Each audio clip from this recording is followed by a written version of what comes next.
Assalamualaikum warahmatullahi wabarakatuh. Bismillahirrahmanirrahim. Hamdan wa thana'an laka ya Allah, salatan wa salaman laka ya Habiballah, wa ala alika wa ashabika ya khair khalqillah, laka ya Rasulullah wa li jami' man ittaba'a dinaka ya Habiballah, haqiqatan min ladun Adam la yamil qiyamah. Wa nakhusu khususan minhum ila hadratis Syekh Al-Akbar Muhyiddin Ibn Arabi qaddasallahu sirrahu radhiyallahu lana wa lahumul Fatiha. A'udzu billahi minasy syaithanir rajim. Bismillahirrahmanirrahim. Alhamdulillahi rabbil alamin arrahmanir rahim maliki yaumiddin. Iyyaka na'budu wa iyyaka nasta'in ihdinas siratal mustaqim.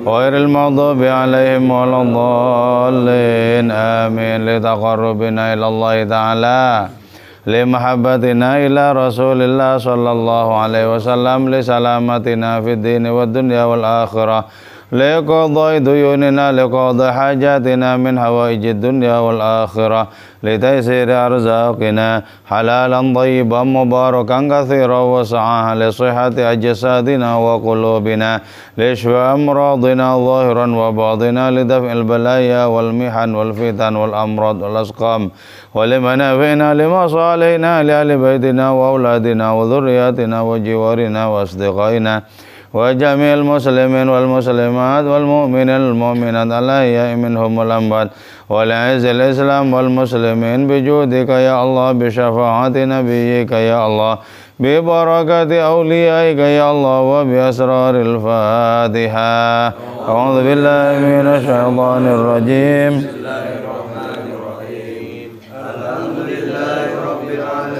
Ar-Rahmanir Rahim Maliki yaumiddin. Iyyaka na'budu ihdinas siratal mustaqim, ghairil maghdubi 'alaihim waladdallin. Amin. Wa alal musannif rahimahullahu ta'ala wa nafa'na bi 'ulumihi wa amadana bi asrarihi wa afadha alaina min barakatihi wa bikum. Amin. Bismillahirrahmanirrahim.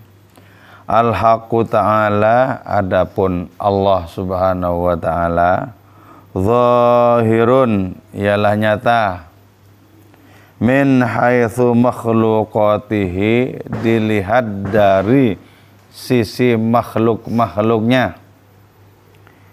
Batinun, ialah batin, min haitsu dzatihi, dari sisi zat Allah Ta'ala itu sendiri. Ilmu ini sangat penting untuk kita kuasai agar semakin gamblang bagi kita adanya Allah Subhanahu wa Ta'ala yang merupakan asal usul dari diri kita. Karena itu penting bagi kita untuk betul-betul memperhatikan, sehingga dengan adanya ma'rifat, dengan adanya pemahaman ini, syukur-syukur juga pengalaman ini, kita bisa menjadi merasa semakin akrab dengan Allah Subhanahu wa Ta'ala. Oke. Allah Ta'ala itu zahir, nyata. Dari perspektif mana Allah Ta'ala itu zahir, Allah Ta'ala itu nyata? Yaitu dari sisi makhluk-makhluknya. Karena makhluk itu sesungguhnya ya tidak ada. Jadi ketika makhluk itu mengalami ada, pasti karena disertai oleh kehadiran Allah di makhluk itu. Jadi makhluk ini ya tidak ada, sama sekali tidak ada. Nah, ketika mengalami ada, pastilah itu karena disertai oleh kehadiran Allah Subhanahu wa taala di dalam diri makhluk-makhluk itu. Makanya karena itu kemudian disebutkan bagi orang yang sudah sanggup menembus adanya Allah, kehadiran Allah taala di makhluk-makhluk itu, kemudian disebutkan fa aina ma tuwallu fa thamma wajhullah. Kemanapun kau hadapkan dirimu, maka di sanalah wajah Allah. Jadi sebenarnya setiap saat ya sangat dimungkinkan bagi kita untuk berinteraksi dengan Allah. Nah, tentu saja Allah di dalam diri kita berinteraksi dengan Allah Ta'ala yang berada pada orang lain atau di sekitar kita. Tapi jangan katakan Allahnya itu banyak, jangan. Yang satu itu, yang esa itu berpendar-pendar pada segala sesuatu, hadir pada segala sesuatu. Kenapa? Karena maha sempurna. Jadi yang satu itu hadir pada segala sesuatu karena kemahasempurnaan itu. Sampai di sini bisa dicerna? Bisa dicerna?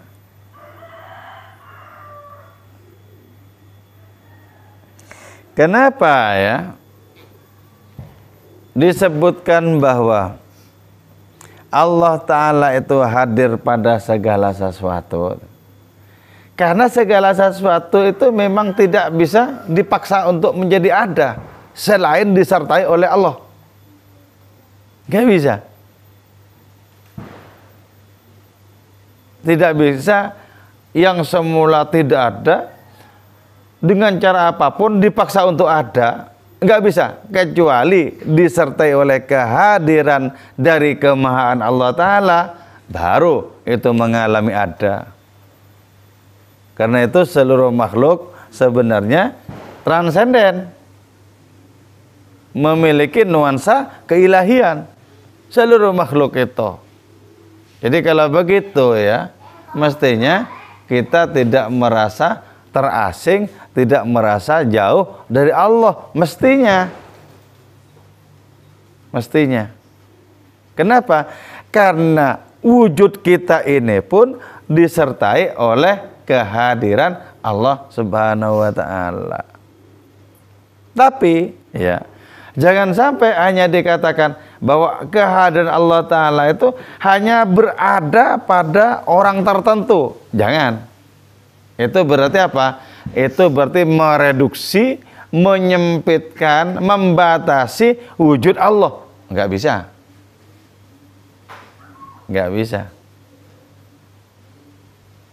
Jadi tidak bisa direduksi, tidak bisa disempitkan hanya pada satu atau dua makhluk. Itu tidak bisa. Jadi seluruh makhluk yang mengalami ada itu menempuh ada bersama dengan kehadiran Allah Subhanahu wa taala.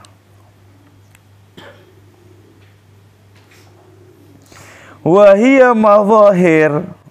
Nah, makhluk-makhluk itu tidak lain merupakan pengejawantahan Allah. Tajalli Allah, makhluk-makhluk itu.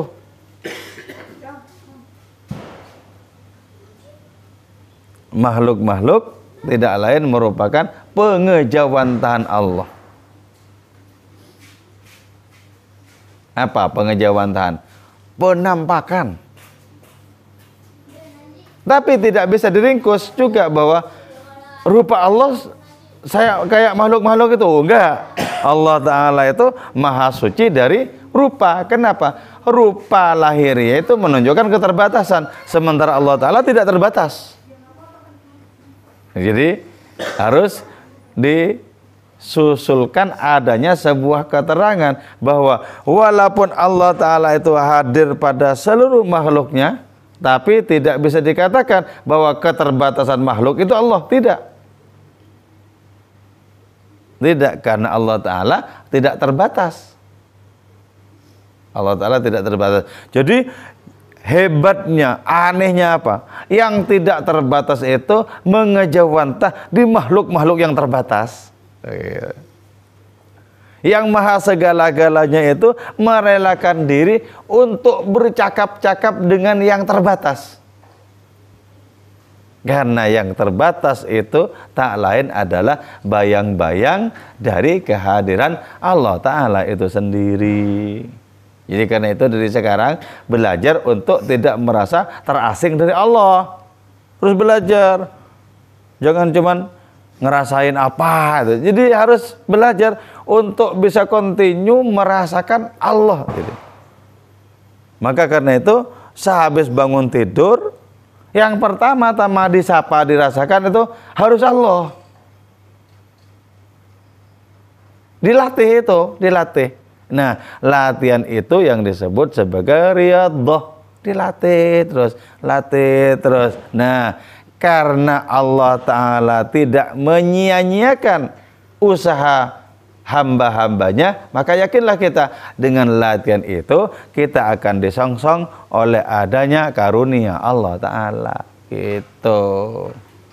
Jadi jangan merasa terus-menerus hati ini didera oleh keterasingan. Jangan. Jangan, harus ciptakan koneksi, ketersambungan dengan Allah Ta'ala. Ciptakan. Jadi alam semesta itu adalah mazahir lahu, pengejawantahan bagi Allah Ta'ala itu sendiri. Jadi yang tanpa rupa itu muncul dalam berbagai macam rupa. Yang tak memerlukan tempat itu muncul di berbagai macam tempat. Yang merdeka dari arah yang berupa selatan, utara, barat, dan timur muncul di berbagai arah. Hebat, hebat, hebat. Maka karena itu kita harus belajar merasakan apa? Dikepung oleh Allah. Belajar merasakan dikepung oleh Allah. Jadi kalau sudah seperti itu ya, seperti itu. Ibaratnya kita jatuh ke sini, jatuh ke Allah, jatuh ke sini, jatuh ke Allah. Jadi dilingkupi. Nah, ketika orang sudah merasa dilingkupi seperti itu, orang tidak akan pernah merasa kehilangan Allah. Tidak akan pernah merasa kehilangan Allah Ta'ala. Dilingkupi. Dilingkupi. Jadi belajar keilahian model Ibn Arabi itu mengantarkan kita kepada kemudahan untuk merasakan, untuk menyaksikan peran-peran Allah dalam kehidupan ini. Diantarkan kepada kemudahan. Jadi karena itu kalau kita tekun mempelajari model ketauhidan, keilahian Ibn Arabi itu, alam semesta ini jadi kecil sekali. Sehingga sangat mudah untuk ditekuk, kecil sekali. Hanya Allah Ta'ala yang tidak bertepi, yang tidak terbatas, yang tidak terhingga. Fala zuhura li syai'in illa zuhuruhu. Ini makin gamblang. Tidak ada realitas kecuali itu realitasnya Allah.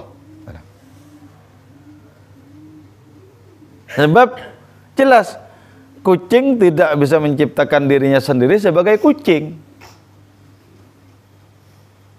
Kita juga tidak bisa menciptakan diri kita sendiri sebagai manusia dengan rupa yang sekarang menempel pada diri kita. Tidak bisa. Itu harus apa? Harus peran Allah itu, harus kerja Allah itu. Gak mungkin. Tidak mungkin. Jadi ya, hebatnya Allah Ta'ala itu adalah an hajabaka bima laisa bimaujudin ma'ahu.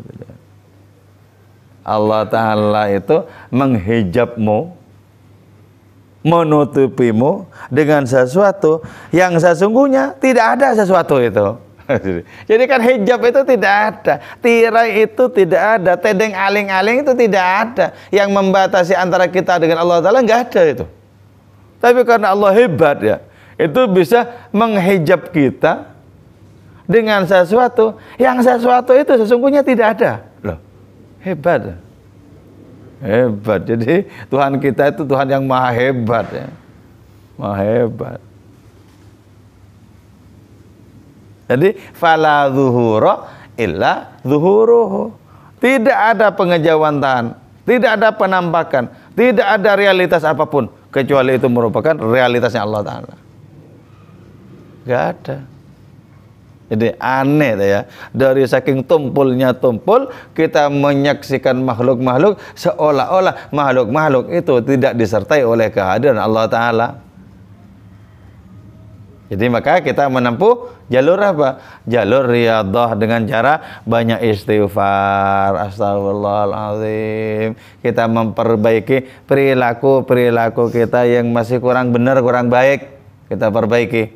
Nah, dengan mengikuti tuntunan seperti itu, maka kita insya Allah akan mengalami kemajuan secara rohani. Kalau cuma pemahaman yang seperti ini yang kita miliki, tapi tidak ada riyadhah, tidak ada latihan-latihan rohani, tidak ada kepatuhan, maka bergudang-gudang ilmu pengetahuan tentang keilahian seperti ini tidak akan mengantarkan kita kepada merasakan atau mengalami. Jadi inilah ya, kita tahu bahwa tidak ada apapun yang wujud selain wujud Allah Ta'ala, tapi di dalam kenyataannya tetap kita memiliki keyakinan, memiliki penglihatan bahwa itu adalah wujudnya bulan, bahwa itu adalah wujudnya pohon, itu wujudnya mobil dan lain semacamnya. Tidak lantas secara otomatis semua wujud adalah wujudnya Allah. Tidak lantas seperti itu. Itu membutuhkan adanya pengasahan batin, adanya olah rasa, adanya riyadhah, adanya kepatuhan, adanya cinta, adanya kerinduan dan lain semacamnya. Dibutuhkan seperti itu. Jadi karena itu ya, kita itu belajar minimal itu merasa gelisah. Jadi mendengarkan penjelasan seperti ini, tidak lantas setelah itu rampung, ya sudah, selesai. Enggak ada kepikirannya, nah itu tanda-tandanya enggak akan mengalami kemajuan itu. Enggak ada kepikirannya itu. Hanya ketika sesuatu menjadi kepikiran bagi diri kita, itu tandanya kita bersiap-siap untuk mengalami kemajuan. Jadi kalau cuman diterima, dipahami, setelah itu gelap, lenyap, ya nggak akan mengalami kemajuan. Tapi ketika orang sudah mulai terusik, bagaimana ya? Itu masuk akal, tapi merealisasikannya itu bagaimana? Nah, kita terusik seperti itu tanda-tandanya kita akan mengalami kemajuan. Tapi kalau tidak terusik, ya, 1000 ilmu yang kita terima tidak akan pernah merubah apapun. Kalau tidak terusik. Tapi kalau sudah terusik, ya caranya seperti apa? Terus dengan tekun, dicoba, tanda-tandanya akan mengalami kemajuan. Kalau tidak seperti itu, berarti ilmu yang diterima itu cuman beku, kesepian, tak tersentuh oleh amal dan penghayatan. Cuman kesepian, ilmunya nggak diamalkan. Itulah ya. Jadi harus ada kegelisahan yang kita munculkan itu harus ada. Bagaimana aku bisa menekuk jarak antara diriku dengan Allah Subhanahu wa Ta'ala? Bagaimana dengan umur yang semakin bertambah, kok kualitas perjalanan rohaniku tak bertambah pula? Jadi harus ada otokritik, ada kritik ke dalam gitu loh. Harus ada begitu, baru orang itu akan bergerak. Sebab hakikat nasihat itu, hakikat kritik itu kritik dari dalam. Kalau dari luar, itu kan terserah kita mau kita terima atau tidak, kan gitu. Kalau dari luar.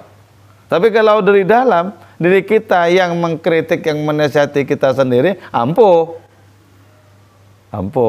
Jadi harus dari dalam munculnya kegelisahan itu. Kegelisahan yang positif, yang menjadikan langkah-langkah kita semakin cepat berjalan di jalan ilahi.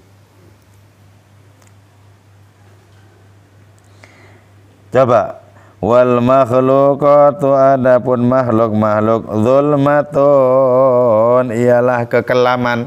Nah, idiom kelam di dalam kamus tasawuf itu juga menunjuk kepada tidak ada.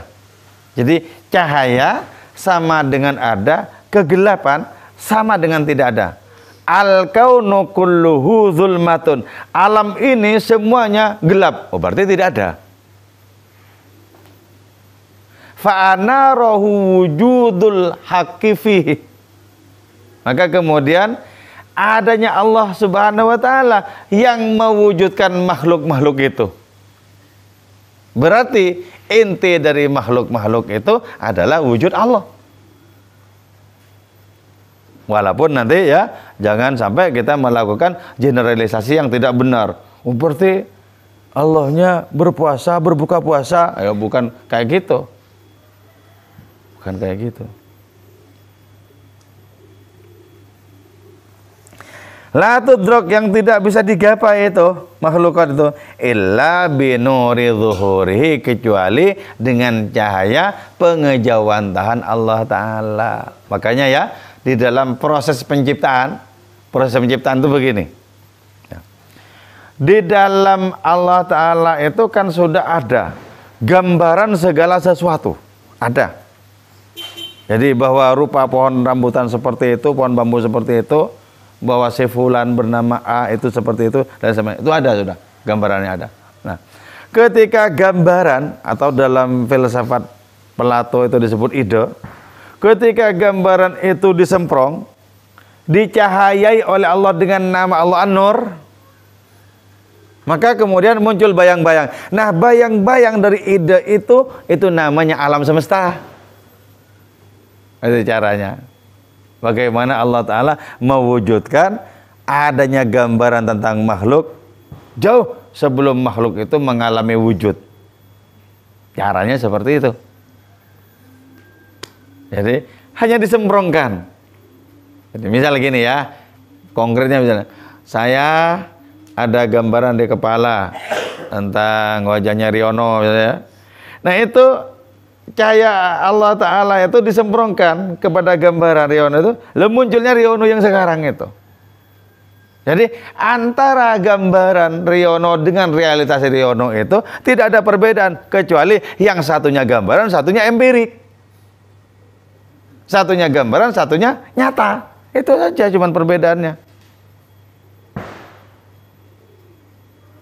Berarti kalau begitu alam semesta ini dikandung oleh Allah Ta'ala, dikandung pada dua fase sekaligus alam semesta ini. Dikandung ketika masih merupakan gambaran, dikandung pula ketika sudah menjadi kenyataan. Nah coba kan, betapa sesungguhnya kehidupan ini, alam ini serba Allah kan. Kayak gitu kok merasa terasing. Kok merasa terasing? Kok kita dikepung kok oleh kemahan itu. Bahkan diri kita sendiri adalah bukti kemahan Allah Ta'ala. Lebih dari itu, kita ini adalah adallu dalilin ala Allah. Kita merupakan bukti yang paling kuat yang menunjuk kepada Allah. Diri kita ini. Oh, kita tidak bisa menciptakan hidung, mata, telinga kita, wajah kita, rupa kita. Enggak kok. Bapak ibu kita juga tidak menciptakan itu kok. Ya. Jadi ini kan sebenarnya kan ya, ibaratnya apa? Alamat Allah itu sudah disodorkan ini loh. Loh kok masih bingung wong ini? Masih bingung. Jadi itu pentingnya apa? Pentingnya kesungguhan kita di dalam menempuh jalan rohani kepada Allah Ta'ala. Terus tempuh. Jadikan sebagai apa? Sebagai tujuan satu-satunya. Cita-cita satu-satunya kita itu adalah Allah Ta'ala gitu.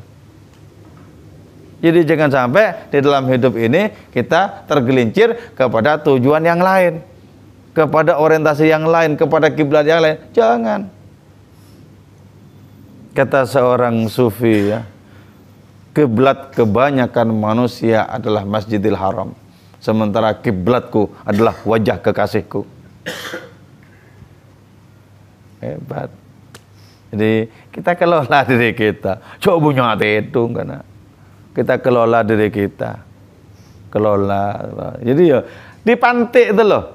Jadi pantik. Ayo, kau tidak akan memikirkan lagi pengajian tadi. Kau tidak akan menempuh cara ke sana. Harus digugat, diri kita itu digugat.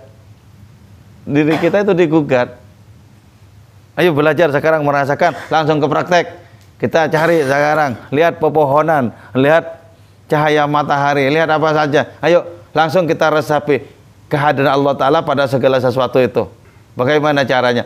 Andaikan gitu loh. Andaikan tidak ada kehadiran Allah Ta'ala pada segala sesuatu itu, maka segala sesuatu akan lenyap kembali menjadi tidak ada.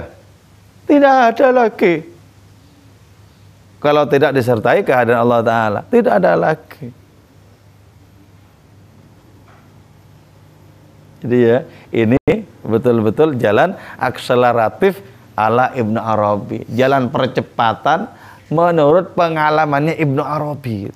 Sebab yang dituliskan oleh beliau itu bukan hanya semata ilmu konsep, tapi ilmu yang sudah dialami sendiri oleh beliau.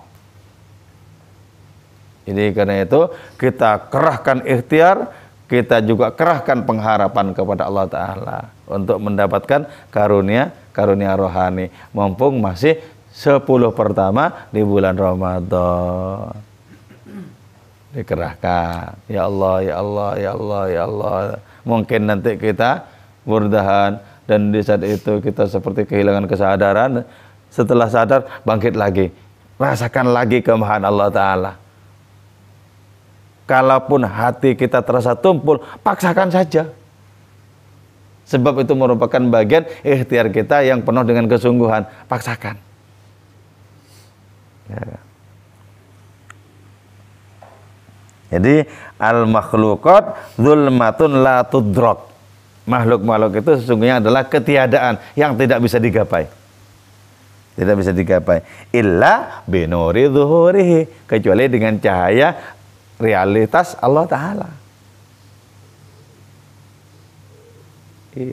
Nyata sekali kan?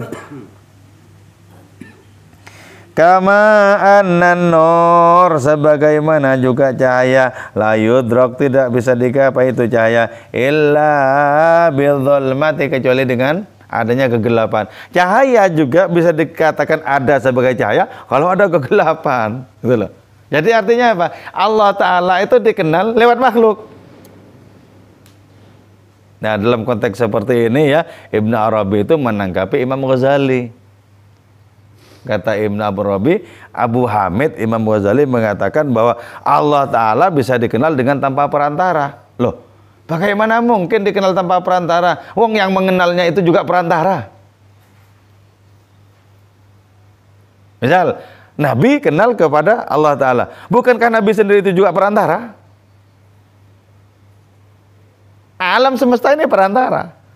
Perantara. Termasuk diri kita perantara. Perantara untuk terhubung dengan Allah Subhanahu wa Ta'ala. Jadi karena itu cahaya tidak bisa dikenali kecuali lewat kegelapan. Apa buktinya ada cahaya kalau tidak ada kegelapan? Kan begitu. Nggak ada. Buktinya apa? Wong cahaya itu eksis karena ada lawannya, kegelapan. Kan gitu. Kegelapan itu eksis karena ada lawannya, cahaya. Dan hidup ini adalah perpaduan, pertempuran antara kegelapan dan cahaya. Sejak awal mula kehidupan ini diciptakan. Nabi Adam, manusia pertama, pergi ke Mekah naik haji. Di belakang anaknya si Qabil membunuh saudaranya si Habil. Jadi betapa kehidupan ini merupakan perpaduan antara cahaya dan kegelapan. Walaupun perpaduan antara cahaya dan kegelapan, semoga kita tidak termasuk kegelapan. Gitu loh. Perpaduan ini. Jadi nggak mungkin akan lenyap. Kegelapan itu nggak mungkin akan lenyap. Keburukan nggak mungkin akan lenyap. Hanya di akhirat berubah menjadi kebaikan semua, karena neraka bertegak sebagai keadilan. Baru kalau masih di dunia nggak akan pernah ada. Karena itu jangan pernah berharap amal-amal kebaikan ketulusan kita itu dibalas di dunia. Dunia ini tidak pantas untuk dijadikan tempat balasan. Nggak pantas. Orang dunia ini remeh-temeh, klewer-klewer. Mau dijadikan tempat balasan bagi orang-orang beriman yang bermutu di hadapan Allah Ta'ala. Nggak pantas. Nggak pantas. Juga yang kedua, dunia dijadikan seperti ini agar kita manusia tidak kerasan. Loh. Jadi biar harapannya itu tinggal di keabadian yang mulia. Biar nggak kerasan. Uang di dunia ini dijadikan sebagai tempat bencana dan lain semacamnya, masih banyak orang yang merindukan berumur 1000 tahun lagi. Padahal sudah dijadikan sebagai tempat bencana, masih ada yang betah. Seolah-olah tidak akan pernah berpindah, tidak akan pernah dideportasi dari kehidupan yang fana ini. Seolah-olah seperti itu.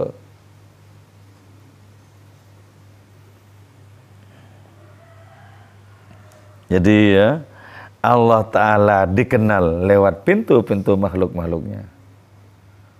Dan makhluk-makhluknya dikenal lewat keterlibatan Allah Ta'ala. Betapa sangat indah. Sangat indah. Jadi jangan kita merasakan bahwa komponen-komponen alam dunia ini menjadikan kita terasing dari Allah. Jangan kita membayangkan Allah itu berada entah di antah berantah yang mana, yang jauh, yang penting yakin, iman. Jangan seperti itu. Justru Allah Ta'ala itu maha dekat. Nah, kita mencoba merasakan maha dekatnya itu loh. Sebenarnya fasilitasnya banyak. Ketika kita bisa memandang, pastikan ini tajalli dari sifat basornya Allah. Kan begitu. Kita ini ada, tajalli dari sifat wujudnya. Kita hidup, tajalli dari sifat hayatnya. Kita mengetahui sedikit ilmu pengetahuan, itu sedikit dari sifat ilmunya. Kan gitu.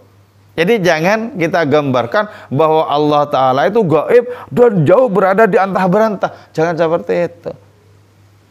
Rasapilah, sadarilah kemahadekatan Allah Ta'ala kepada kita yang lebih dekat dibandingkan dekatnya apapun kepada diri kita. Gitu ya. Jadi kalau ini bisa kepegang, insya Allah itu jalan kita sudah jelas menuju kepada hadiratnya itu. Insya Allah kita sudah tidak noleh lagi kalau sudah jelas begini. Sudah menjadi komitmen kita bahwa kita tidak punya tujuan apapun selain Allah. Gitu ya. Oke. Saya kira ini yang saya sampaikan, moga-moga manfaat dan barokah untuk diri kita semua. Moga-moga sisa umur kita semakin bernilai mulia di hadapan Allah Subhanahu wa taala dan sebisa mungkin makin berguna bagi kehidupan sesama. Moga-moga kita senantiasa sehat walafiat dan berumur panjang, dijauhkan oleh Allah Ta'ala dari berbagai macam bencana dan malapetaka, dijauhkan dari berbagai macam penyakit yang sulit obatnya. Moga-moga anak cucu keturunan kita menjadi orang-orang yang bertakwa kepada Allah dan mengikuti tauladan Kanjeng Rasul Muhammad sallallahu alaihi wasallam. Moga-moga negeri kita Indonesia ini senantiasa damai dalam lindungan Allah Subhanahu wa taala. Wal afwa minkum. Wassalamualaikum warahmatullahi wabarakatuh. Maulaya shalli